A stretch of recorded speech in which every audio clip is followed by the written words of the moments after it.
जान होती है बाप की, बेटी रौनक होती है घर की। एक आदमी के 11 बेटे हैं तो मुझे एक दफा कहने लगा दुआ करें अल्लाह मुझे बेटी भी दे।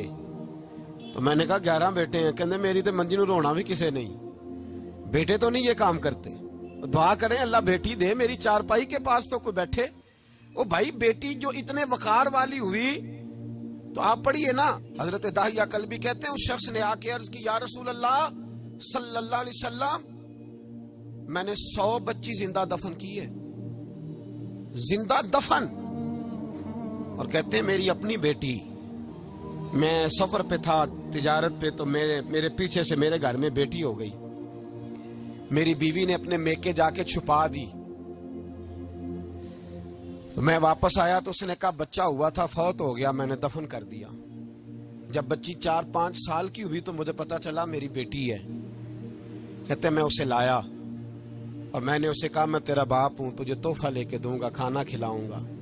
कहते हैं वो मेरे बालों से कभी लिपटती, कभी मेरे सीने पे हाथ रखती, कभी मेरा माथा चूमती, पर मैं उसे ले गया और ले जाकर मैंने गड़ा खोदा और उस गड़े में उस बच्ची को जब रखा, उसने बाहर आना चाहा तो मैंने उसके सर पे ज़रब लगाई।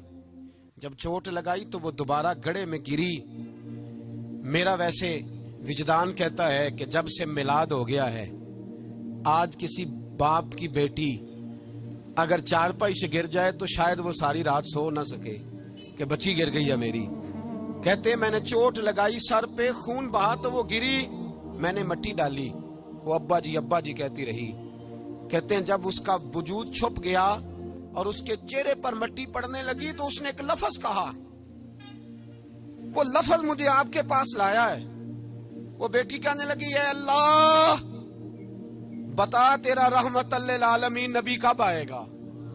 या अल्लाह बड़ी बेटियां दफन हो गईं, बड़ी माएं मंडियों में बिक गईं, गरीब बड़े लुट गए, परेशानियां बड़ी बढ़ गईं, अल्लाह बता ना तो उसे कब भेजेगा।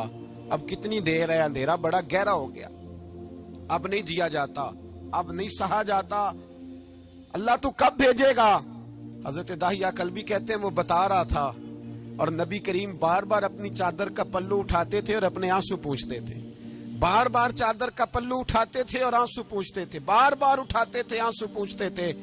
हजरत दाहिया कल्बी कहते हैं हुजूर ने पूछा तेरी जुर्रत कैसे हुई, तू हौसला कहां से लाया। उसने कहा महबूबा पता नहीं,